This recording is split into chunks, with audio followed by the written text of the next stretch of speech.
Welcome to the Republican Professor. Today we have with us a very special guest, Herbie Newell. Thanks for being here, Herbie. Thanks for having me. It's a blessing to be here and to discuss this important topic.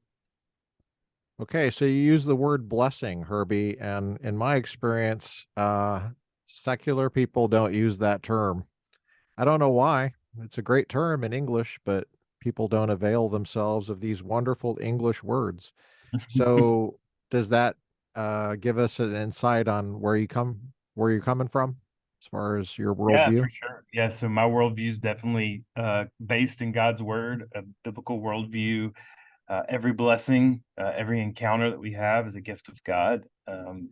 And every life is a gift of God. Every person is a gift of God. And even someone that I disagree with or that, may have a different opinion of, they're still made in the image of God. And so we want to treat them with respect and know that each and every interaction is a blessing. So certainly that is rooted in, a very distinctively Christian, but also biblically worldview. Awesome. So, Herbie, tell us about what you're up to the past year and a little bit about your background. We both, let me set you up for this. A very famous or infamous Supreme Court decision was overturned last year, Roe versus Wade. Gosh, it was 1973 to 2022. So that's exactly 50 years that it was Hmm. on the books, wreaking havoc through our country. And now it's thankfully overturned. Um, so, how does that impact what you do? And maybe that would be a good way to tell us about what you do. And Yeah, absolutely. So, the last year for what we do has what I have described been a, beautifully messy and difficult year. So beautiful on the standpoint that now states have the ability to restrict, or I live in the state of Alabama to completely, repeal, uh, uh, abortion. And so I live in a state where there's no abortion. I'm Mhm. neighbored by states where there are restrictions upon abortions. And so while that decision didn't render abortion completely unlawful around our country, it certainly set in, no matter what your worldview is, I think very safe restrictions upon an abortion. And again, for people that might even disagree on when life begins, I think we can hopefully all agree that when there's a heartbeat, when there is pain that's able to be felt by a baby in the womb, that life needs to be protected. And for me, I have the opportunity to lead Lifeline Children Services. We are an evangelical orphan care, adoption, and foster care ministry. And we certainly have seen an influx of young women seeking our services. One Hmm. of the many services that we have are maternity services. And so while we have adoption in our name, it's always been a big belief that we need to minister holistically to women who are walking through unexpected or crisis pregnancies. We want to give them the hope that by choosing life, there are lots of opportunities for them. There are opportunities for them to parent. There's opportunities to get them support to help them be able to get on the right footing to parent. There are opportunities for them to look at marriage and explore marriage if that's an option. But then fourth, it would be adoption to look at the opportunity for placing their child in a home that they choose, in a home that's going to raise that child and give that child every potential opportunity. And so, certainly, we've seen an increase in those women that are seeking our services. We have seen, I think, what's encouraging is not just women from red states, but women from blue states as well Really? that Wow.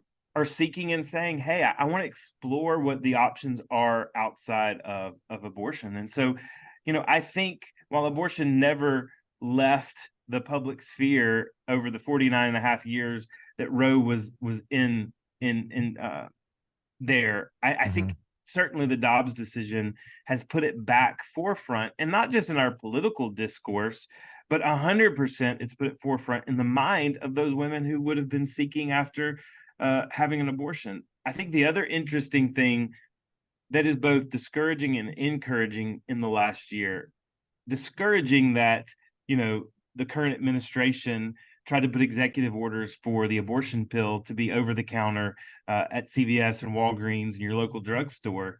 However, I think it's been very encouraging because I've seen a pro-life movement that says we're against that. And not just because it's an abortive fashion, we're against that because it's unsafe for a woman to go in and outside of the doctor's purview to take a medication that's going to alter her hormones and alter the cycle that's normal in her body. And so I have seen over the last year what I would say is tremendous growth, tremendous depth, and tremendous action by Americans that would call themselves pro-life.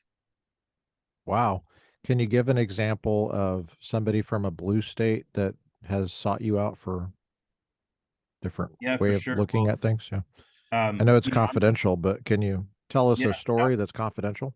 without giving names or Just too social security numbers would be much, fine.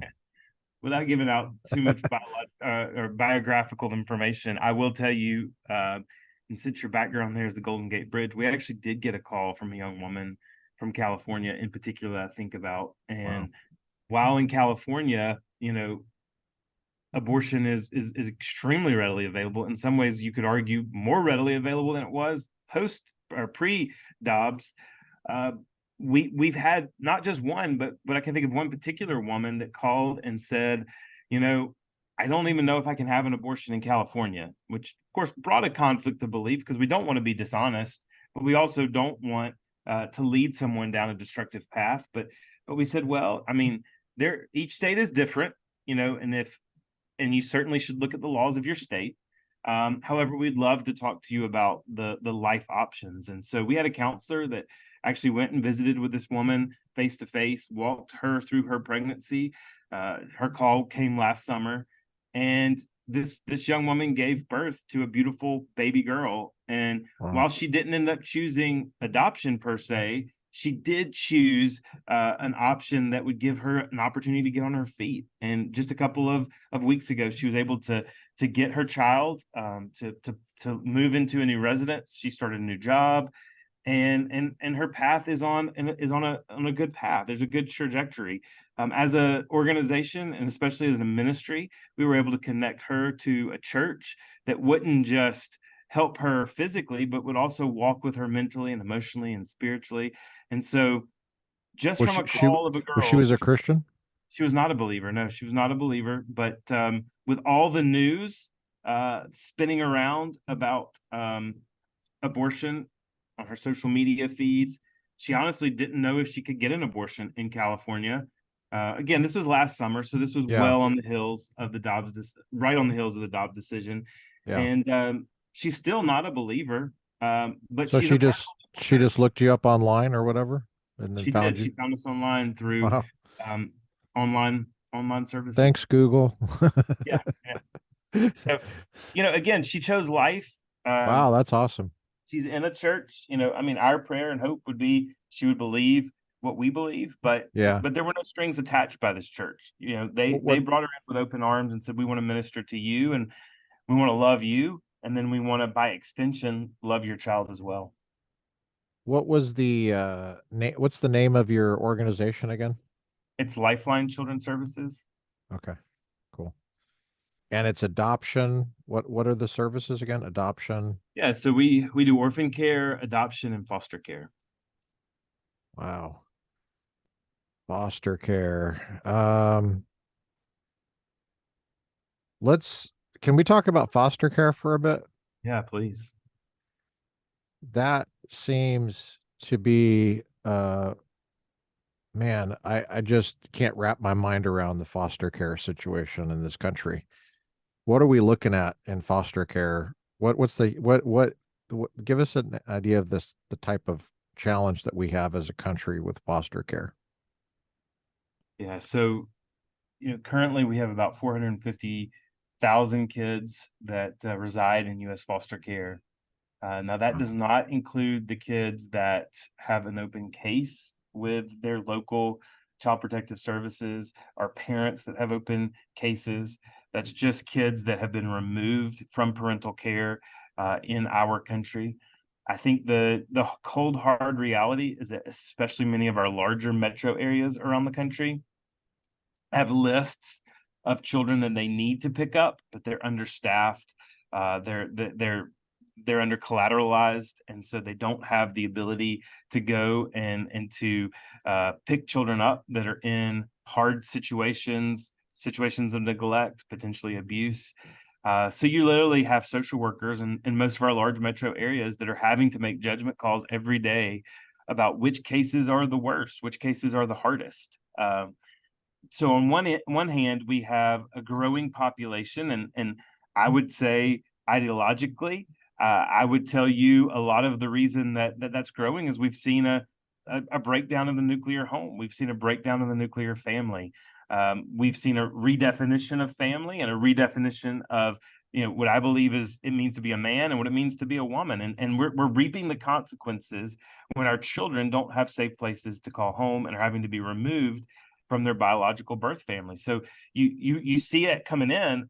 The other hard, cold reality that really is the face of U.S. foster care today is you equally see kids that are aging out. And these are kids that came into the foster care system. They weren't able to be reunified with their birth family. They didn't have any extended family that would bring them in, and they weren't able to find an adoptive resource. And you have thousands of kids that are aging out of services. And with Pell Grants and all types of things we like to talk about that are trying to help our foster care system. The truth is they're undereducated. They've been under resourced, and they're grossly not ready for life outside the foster care system. And so today, we believe, and I say we believe because the stats are always a little bit behind. The best stats we have right now are going to be from about 2019, 2020. And at that time, of the kids that resided in U.S. foster care, almost 70% of those kids had parents that had also spent time in U.S. foster care. And so what we see in our foster care system is a cyclical system of the kids that age out of foster care today are the ones that will repopulate foster care tomorrow. And as a nation and as a people, and I would believe from my worldview as a church, as Christians, we desperately need to reach into our foster care system by providing safe, long-standing foster homes. We need to look at permanence. We need to be adopting kids that might be harder to adopt out of foster care. And we need to be wrapping around that birth mother. So even as we started with abortion, a lot of times the pro-abortionist will say, well, if you eliminate abortion, you're just going to have more kids in foster care. And the cold hard reality is this: for Christians and for pro-life people and for conservative people, that's not untrue. So not only do we need to advocate for laws that protect life in the womb, but we also must, with our hands and our feet and our pocketbook and our time, advocate for women who are going through crisis pregnancies. We must advocate for kids in foster care. We must show that we're not just pro-life by the way we vote on abortion, but we're pro-life on how we act on the other side of the postpartum ward when that woman now has that baby that's no longer in her womb, and they need just as much support or more support now that there are two mouths to feed than they did when she was pregnant. And so that's the story of our foster care system.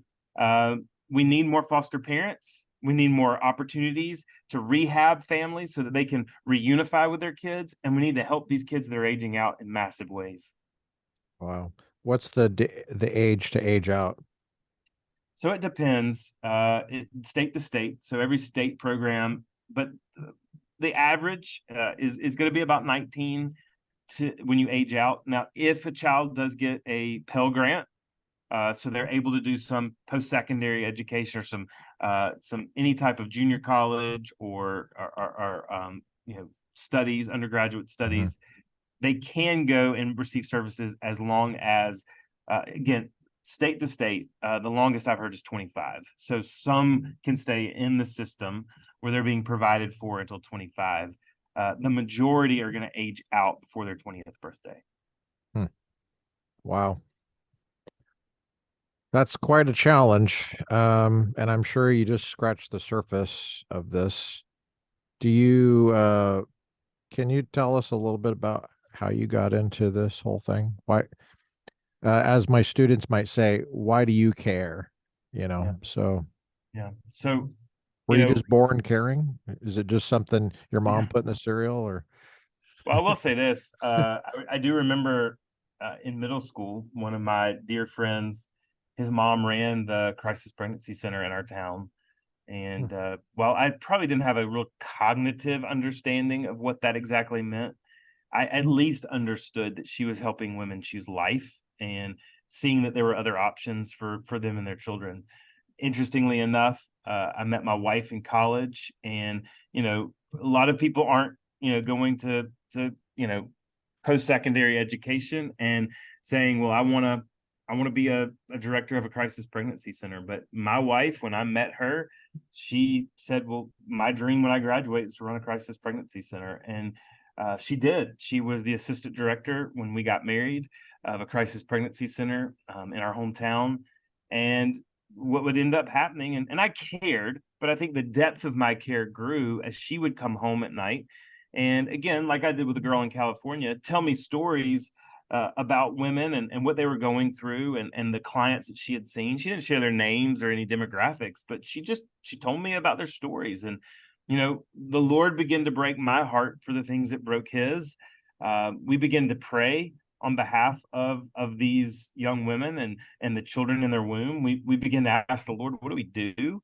If I'm honest, I mean, there was a conflict of belief a little bit. Like, we believe we're pro-life, but look at this situation. Look at how sad some of these situations are. I mean, women who had been, sexually abused, and were continually, even when she saw them, were in abusive relationships. Women that, out of absolute poverty and a dejection, had sold themselves into prostitution. Stories after stories that would just break your heart. And we begin to cry out to the Lord and say, Lord, what do we do? Like, if we're really pro-life and we really want these women to choose life, we've got a grave responsibility once they do. Like, what are we going to do once some of these women do choose life? How are we going to protect them? How are we going to protect their children? And through that, the Lord just really started to warm our heart to the idea of ministry to foster children, ministry to women who are going through crisis pregnancies. That was more than just confirming a pregnancy, and was more than just encouraging them to choose life, but a ministry that said, hey, let's walk alongside of this woman. Let's help her explore those life options, and let's help her ultimately make the best choice for her and her child. And then two, adoption, realizing that not only was adoption a beautiful alternative for permanence for a child, not only was adoption a reconciliatory act physically, but it also was such a beautiful picture for my wife and I of the spiritual adoption that we receive in Christ Jesus. Um, that even throughout the Bible, for those who haven't read, if you go to Romans chapter 8, it talks about that if you believe in Christ, that you've been adopted into the family of God. And it goes through that we're no longer slaves, but sons, no longer strangers, but now heirs of God. And so that whole picture of adoption as redemption, as restoration, as second chance.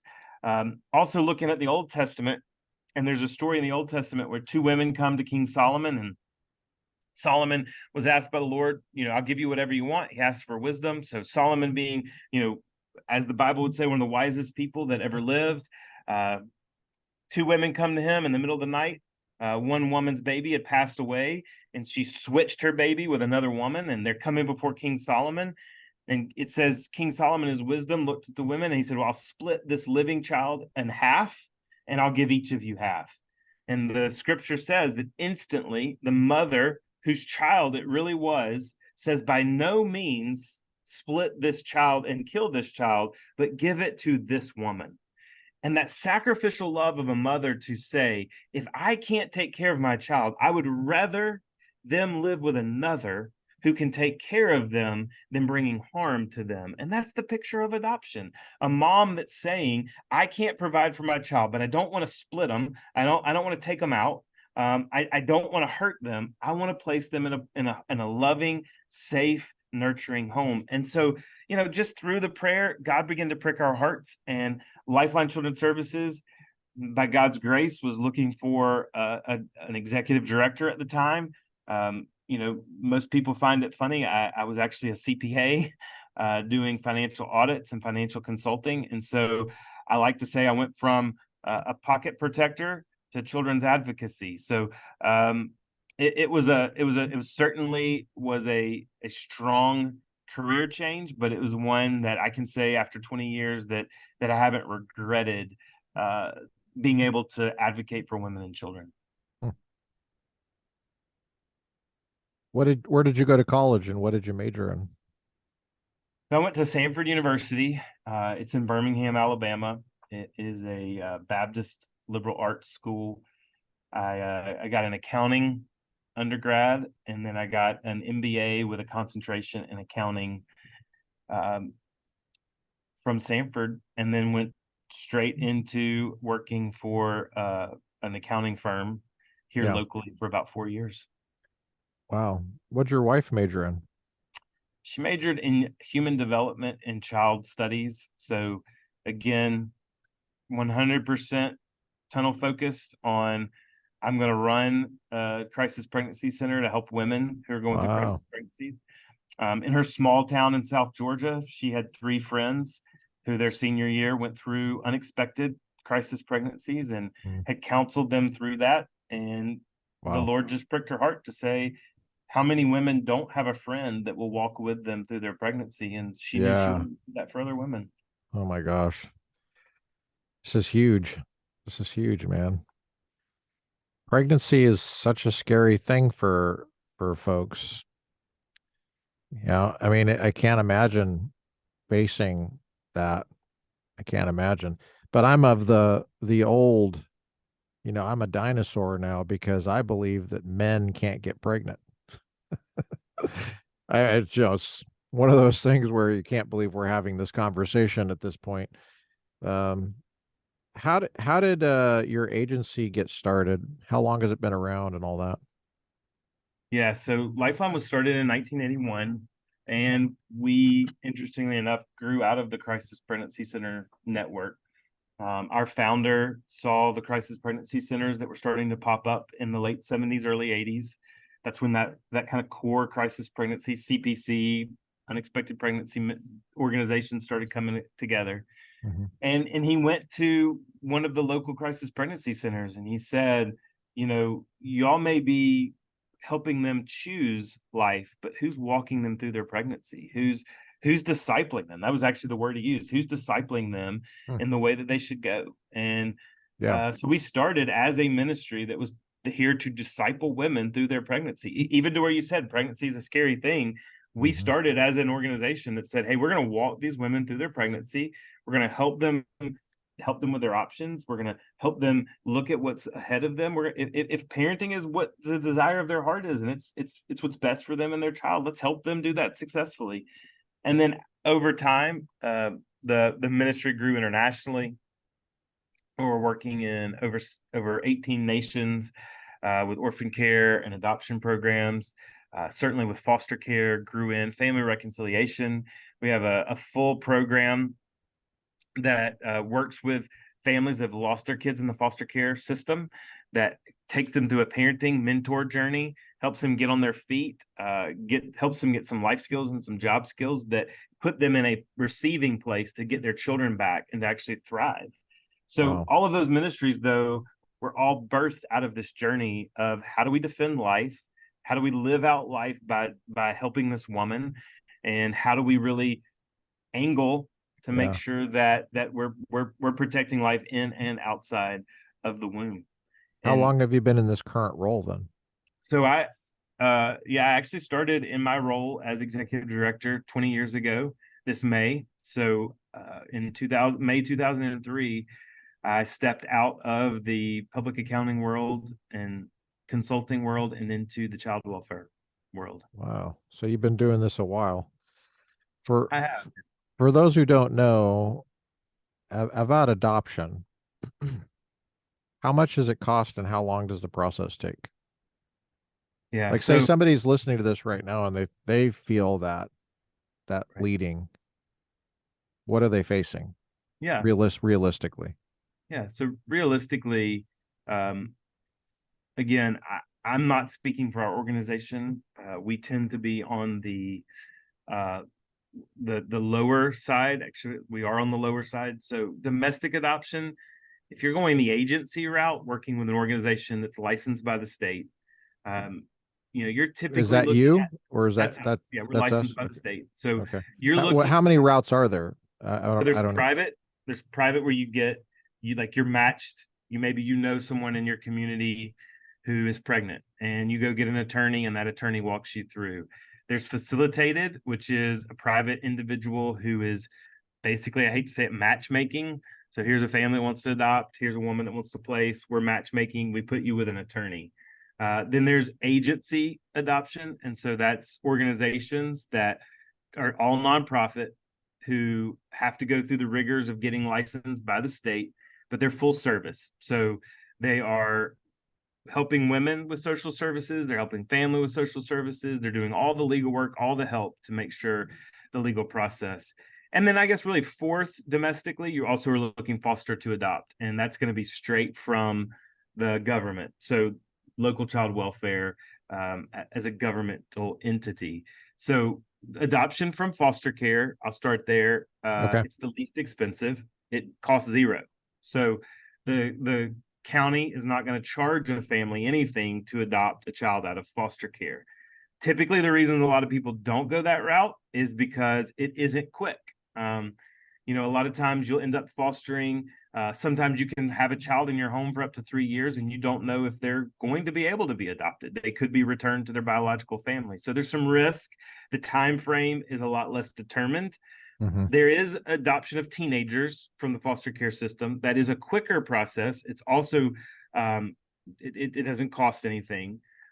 However, a lot of folks are reticent to adopt older children because of obviously more runway and more story before they came into the home. Right. The agency, so this is licensed child placing agency with the state. I would say you'd see a low, again, this is on domestic adoption, a low of about 20. I'd say now 22,000 with inflation. We've seen some of that low end go up with some of the inflationary cost, all the way up to, I'd say, a high of about 34, 35. That sounds like a lot. And you may say, well, that's the low end. A lot of that's low end is because a lot of this is regulated. So for instance, I have to have my fees approved by the state every year. I have to show that these are not just profitable fees, but that these are true fees that are going to pay for the facilities of facilitating, of arranging, and helping moms and helping families. Private adoption, so that's where you go get an attorney. Maybe you've matched up. It's going to be anywhere in that, I'd say, high 20s to 60,000. So I know that's a huge range, but it just depends where you live. It depends on what the attorney is going to charge. Sometimes you families choose to pay more because some of the more expensive attorneys have done more adoptions. It is a very complex legal situation when you're doing it privately in the private adoption realm with an attorney. It can go from, I'd say, 28 to the low 50s, early 60s.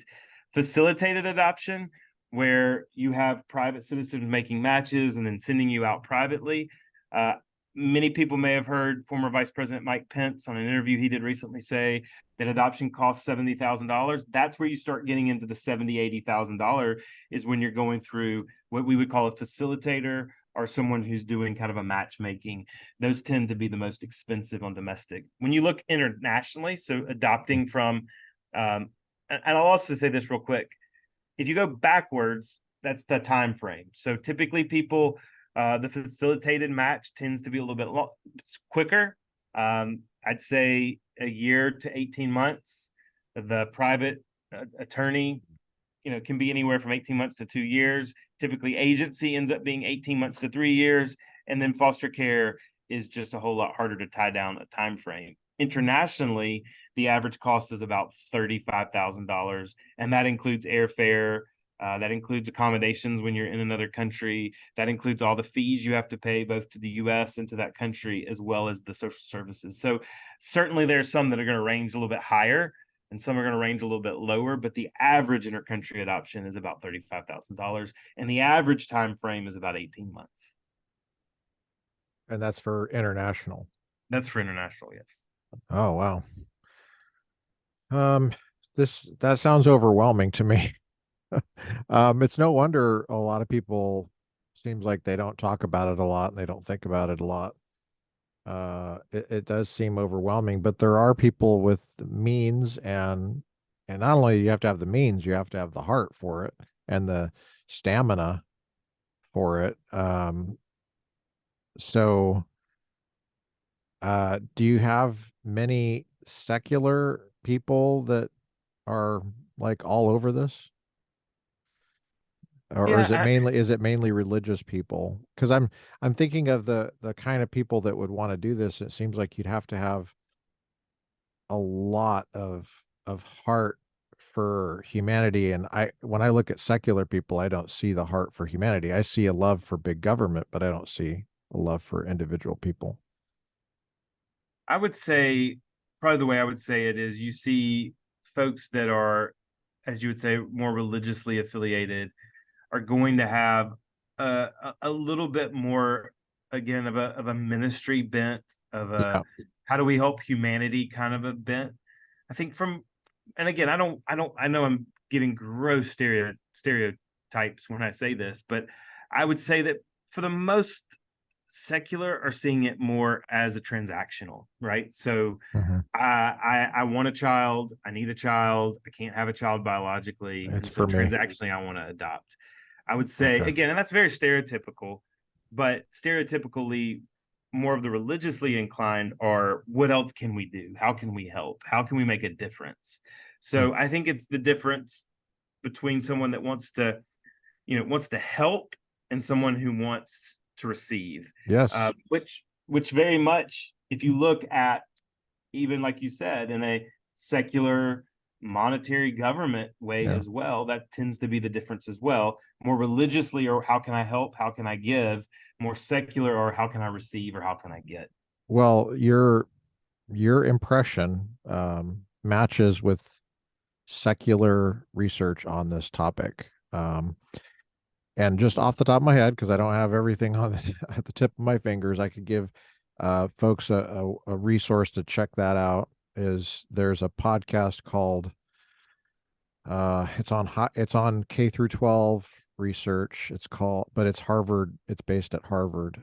It's called the Education Exchange, Mm, and they did a podcast about 5 years ago. I think it was in June of 2018.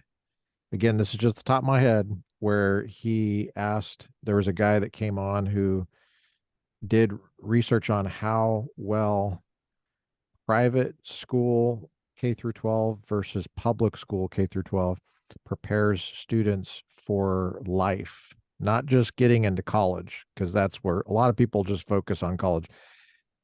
Bad, bad to just focus on, but life skills, how, what their heart is, how. So the way they measured this was they looked at religious schools, first of all, Catholic and Protestant, and they looked at private schools that have no religion, they're just secular, mm, right? Like they're basically a bunch of rich kids, bunch of probably spoiled rich kids, right? And but they have a secular mindset.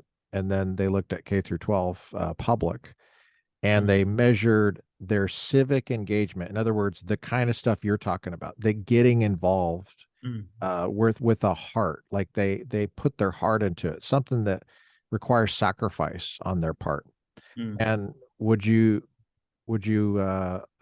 be surprised? But I wasn't surprised at all. But the religious schools were off the charts for these mm, kids. mm, Private schools that were just for secular kids that were rich, I mean, they're not, they're sucking wind. They're not doing well on the heart, forming mm, hearts. mm. And the K through 12 public, again, same thing. They are just not performing well, and that's Harvard University. Yeah, wow. So, I mean, it's not just what you call stereotypes. It's actually backed by research, and now that's not to take away anything from individual people that for whatever their background is, they want to adopt. I mean, I wouldn't stand in anybody's way for that, but now it's interesting. You mentioned the redefinition of the word family, the redefinition of the word marriage. Um, and we're doing here at the podcast a series on the definition of marriage, uh, and we are we're concerned about uh, how that impacts adoption and stuff like that. Are there any requirements that you face that would go against your beliefs about what the best ideal family is for a child that you face? Do you have to place, are you, how much discretion do you have in terms of placing? Yeah. Can you get into that at all? Yeah, for sure. So as an organization, we have we've made the conscientious decision that we aren't going to accept any government funding, so state, local, or federal funding, because we want to work for children and families, not to work for the government. Mhm. And that has definitely taken some, not all, but some scrutiny off of our ability to be able to define family by that Judeo-Christian worldview, the traditional conservative worldview of what a family has been for the last millennial and plus. I mean, since the dawning of time. Um, And However, just so people know what the word conservative is, because some people hear the term conservative and they think racist. Could you, what do you mean by the word conservative, and yeah, does it have anything to do with race? And no, if not at all. so, yeah, I want to give you an opportunity to clarify. Yeah, so from a conservative worldview is something that says let's look at the way it's always been, and let's not break what's not broken. Let's not break that what makes what's caused human flourishing. Let me press into that just a little bit, because I Yeah. know how these secular people think, because I'm in California and I know exactly what they're thinking right now. They think, didn't you say you were in Alabama? And then you said how it's always been. And now remember, we're talking about race. So here, what do you mean by that? And what I mean by it's always been, let's look at the beginning of humanity. It takes a woman, takes a man, and it takes a conjugal act to Mhm. have children. And we Right. see that that's very much designed, and so it's looking at the design of humanity. How was humanity meant to be?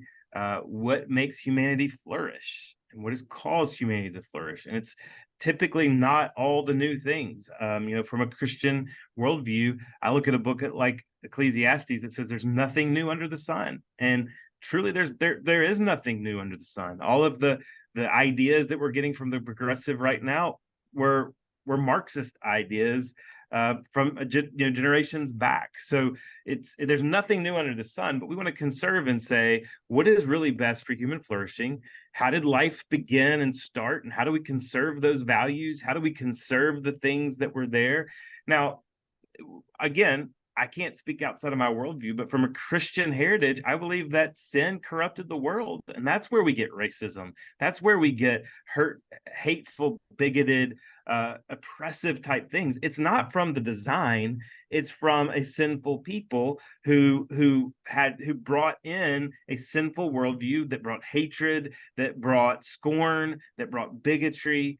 But if you go back, the system wasn't broken. What was broken was humanity that was narcissistic, that was out for self, and that became pejoristic. And so let's go back and say, what are the building blocks of humanity, and let's conserve those building blocks. Again, was everything perfect in 1776 when the Declaration of Independence was signed? Was everything perfect when the Constitution was made? Well, it wasn't perfect, just like we couldn't make a perfect document today. But we do believe that that was the founding of our country, and there's a reason that it was there, and we want to go back to the way of the founders and what was the intention on the building blocks of society, and even in that, it was very much a man and a woman. And I, because you're going to challenge me from California, I've gotten challenged before by folks that say, well, when the founders came, women couldn't vote. So are you trying to say that they really thought men and women were equal? The founding of our country, if you really go and look back into the 1700s, The man was casting a vote for his family. Everything was so familial. It wasn't that women couldn't vote. Women were voting with their husbands. It was done in a family setting. That husband was the designate to go cast the vote for the family, because the government, the founders said the basic framework of our republic, the basic framework of our country has got to be found in family. It's got to be found in community and family. And so when I think conservative, it's going back to the family, it's going back to the community, it's going back to the places where human flourishing is found. And what we see nowadays, and you've referenced it on our time together as well, is a deconstruction, not just of where we came from, but a deconstruction of the building blocks. What does it mean to be a Yeah, family? What does it mean to be a man? What does it mean to be a woman? right. And those are foundational for human flourishing. Herbie, I'm going to share my screen. Okay. I want you to not be shocked when I'm sharing. Can you see it? Yes. Okay. What do you see there? Perez versus Sharp, right? Yep. Perez versus Sharp and This Supreme is Court a of California. California Supreme Court case in California that overturned interracial marriage ban. And I want to show you, and I'm showing everybody this because it backs up what you're saying. The interracial marriage was illegal in California in 1948. It went all the way to the Supreme Court of California because there was a lady named Andrea Perez who was white. She had a black boyfriend, Sylvester. They used the term Negro at the time. That's their term. That's in the court document. That's the legal term that's used. And they went into the LA County Recorder's office and asked for a marriage certificate. And they took a look at the couple, the man and a woman standing in front of them, and they said, "We can't do that. We can't give that to you because it's against the law." They sued under the First Amendment because they were Bible thumpers. They believed that God created marriage, man and woman. They fulfill those requirements. They're not closely related. They're of an age required for consent. So there's, in the definition of marriage, going all the way back, never included anything about race at all. So this was an extra thing that was added by progressives in California, actually. And they thought they were being progressive, but because they were Catholics and they were going by the classic definition of marriage, which never had any, even in the common law in England and going back before that, it was never inclusive of race. And I want to show another, just really quick, because it is quick. There's another case that was called Baker versus Nelson, and it was a bit later in Minnesota. There were two guys that wanted to get married, and the court had never encountered this before. It was in 1971. The way the court looked at it was they looked at the dictionary, and I'm just going to go down to the footnote 1. They looked at the dictionary, they looked at Webster's dictionary, and they looked at Black's Law Dictionary, which goes all the way back to 1871 during segregation, during racial segregation. I want you to look at Black's Law Dictionary. Black's Law Dictionary never included anything about race and marriage. That was a lie. That it never included anything about race. There's nothing about race in the definition of marriage in the Bible or any English dictionary that I've checked. And based on that, they said the word means man and a woman, and those are crucial aspects of the concept, classically understood. And law takes words seriously and the heritage really seriously. You can't just make up words whenever you want. And so that was the basis for their decision. And now I point this out because sometimes there's a sloppy story that people have bought into that's not really based in fact or history, that that redefining the word marriage or redefining family is somehow part of the same trajectory of progress as as overturning interracial marriage bans, but actually the overturning of interracial marriage ban went back, like you're saying, it went back to the original classical historical definition of marriage. Mm, It mm. didn't invent a new one. And so I thought it was just, thank you for letting me do a little lecture on there. Absolutely. You should see the looks on my students' faces here in California when I point out that here in California, they went back to the biblical definition because they were Catholics and they were saying, hey, look, this is infringing on my liberty impermissibly Mhm, to engage in the Catholic uh, what the Catholic believe is is just as sacred a rite as like taking communion at church, you know, mm, um, or baptism. I mean, it's just as sacred as a thing, and there can be new life formed as a result of this God designed thing. So, I mean, I know it's really abstract for people, and history is always seems like we always have just a tenuous view of history. It's easy to get in.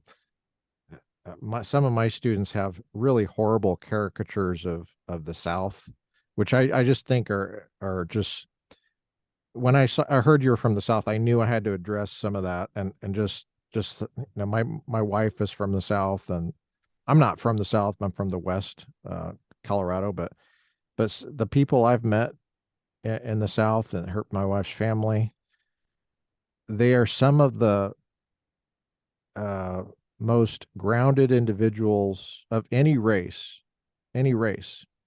that I've ever met. And um,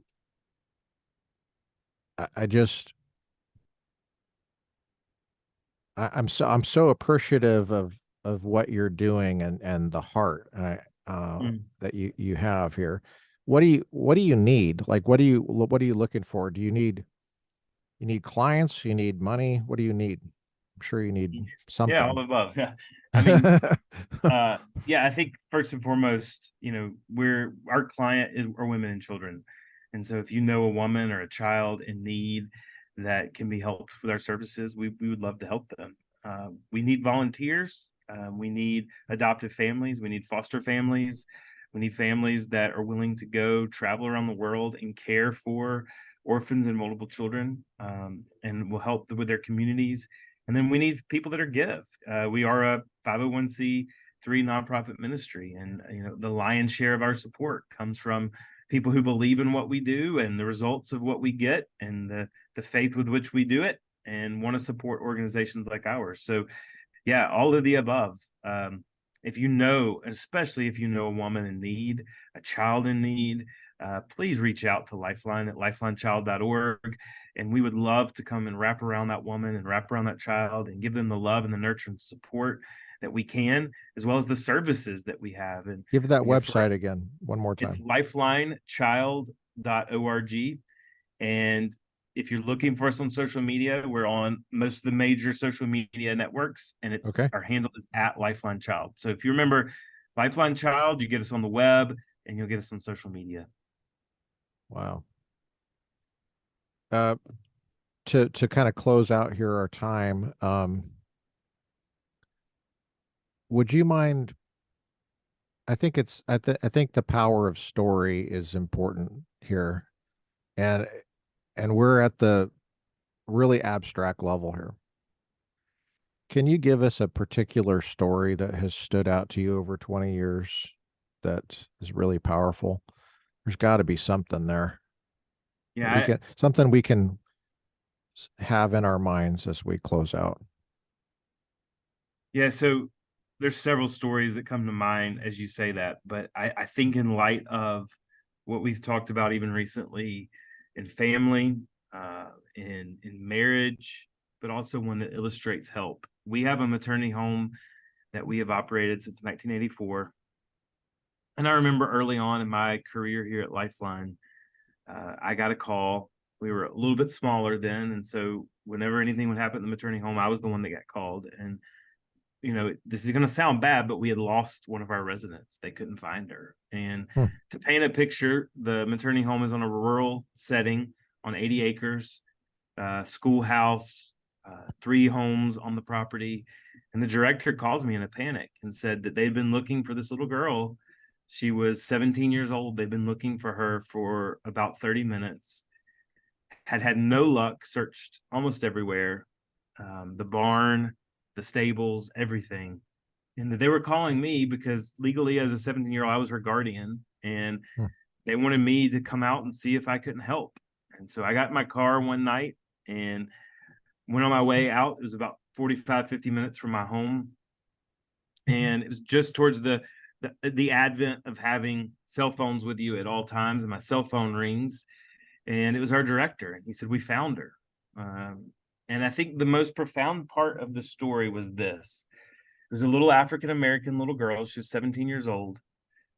She had grown up in a home where her mother was prostituting herself. She had been taken away. She had found herself pregnant. And now here she was, 17 years old, living at a maternity home in the middle of nowhere, rural Alabama. And she ran away. And when they found her, she was sobbing. And they said, "What happened? Why'd you run away?"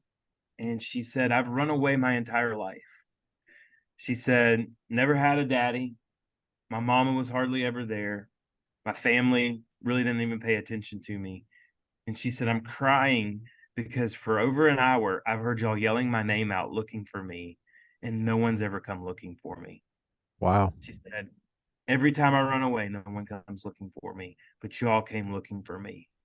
And she actually ended up choosing adoption, placing her child in the arms of another. And her reasoning, and the day she handed her baby over to this family, she said, "I chose y'all because if my child ever runs away or is ever lonely, I wanted someone that would come looking for them."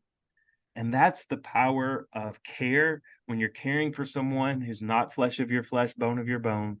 That's the Wow. power of caring for someone that's vulnerable, is saying, "Hey, we see you, we know you, Hmm. and we're going to come looking for you." And I think that Wow. what highlights is it wasn't the stuff. I mean, this Hmm. little girl had grown in nothing. And while our Yeah. maternity home wasn't the Ritz-Carlton, it was more like a Days Inn. It wasn't like her surroundings were better. She had a safer place, a bed, 3 square meals, all those types of things. Those weren't the things she was latching on to. She was latching on to a mom and a dad. We had house parents that literally came looking for her, and we're not going to stop looking for her. And she knew they weren't going to stop looking for her. And Wow. that's what gave her the hope to carry on. And so I would just leave that to say, it's not our stuff. It's not Right. our welfare programs. It's not our handouts. It's not all the special, unique things that we do. It's our presence that makes the most difference in the lives of the vulnerable and the lives of the needy. Wow. It's the care and concern. That's It's the right. care and concern. That's right. If you just you had to place I don't know how it works exactly, but if there were no um, men and women couples that were available and someone needed to be adopted, well, I mean that's the case all the time. Would you uh, place it place the child with a same-sex couple? So I'm gonna not. I'm gonna plead it this way. Today, there are about 30,000 domestic adoptions that happen in the United States annually, and there are about 3 million heterosexual mom and dad couples looking to adopt. So at 3 million? 3 million that are Wow. looking to adopt, and that's just what we know. So, Three not to million dodge men your and question, women but I would married, say, and they have to be oh, married, right? that's right. So I would say, as an organization, we believe in a man and a woman. We believe in a biblical definition of marriage, a conservative definition of family. Uh, we wouldn't, and by God's grace, we've never, and I don't foresee a time that we will have to have them make that choice, because Okay. we've never had a situation where there wasn't a family that was willing to step forward. Now, you don't say that out of any kind of hatred or anything like that. I'm putting words in your mouth, so feel free to, but I'm assuming you're just saying as a matter of principle as far as what you believe to be the ideal, right? Not that Correct. not that a same-sex couple can't do a great job of the care and concern that you just mentioned, right? Because it is about care and concern. And I happen to know same-sex couples that do have that care and concern. They do. But you're saying just the way people are designed, humans are designed by God. We function best in a certain way. And Correct. if that way is available, then we probably should take that way instead of um, a fallback position. I hate to call it that way, but so Yeah. you're saying 3 million. Now, let me just add this question. If it sounds like your answer would be the same if I had posed it this way. If you didn't have a married couple, like a man and a woman, classical definition of marriage, okay. If you didn't have a married couple that were available for a child, but there was an unmarried man and a woman that had that care and concern, but they didn't believe in marriage. They were, and I know men and women that live together, they don't believe in marriage. They live together for years and they don't believe in marriage. Would you would you have the same answer? I would, because I believe the reason that marriage is so important, and I'll even take it a step further. Okay. The reason that marriage was first legalized in our country was not for the desires of the man and the woman, it was for the protection of children. Hmm. Um, so that a child would have a legally binding heir Okay. opportunity to be able to be taken care of. We legalize marriage not because of our Judeo-Christian worldview. We legalize marriage for the protection of children. And so Hmm. that's why I would say any redefinition of marriage needs to be seen through the eyes of what's best for children.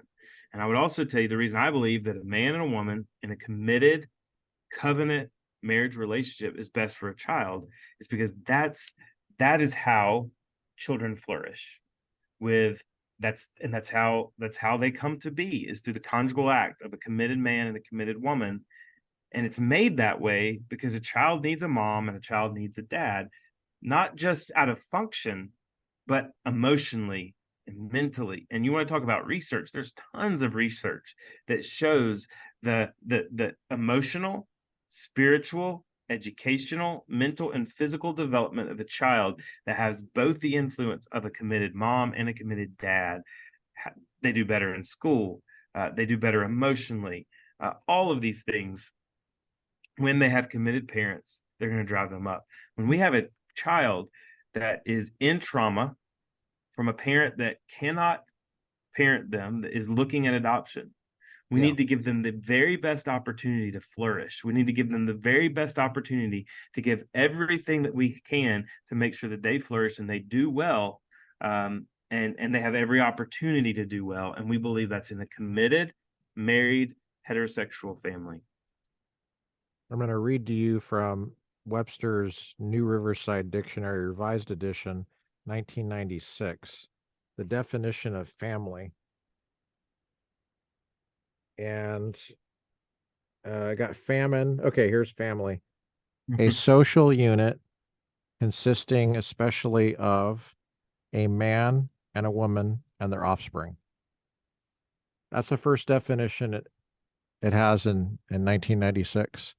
Mm, If you look up men and women, adult human male, woman, adult human female. Actually, the primary definition of man is just human being, just mm. like Jefferson used in the Declaration of Independence. All men are created equal. He meant human being.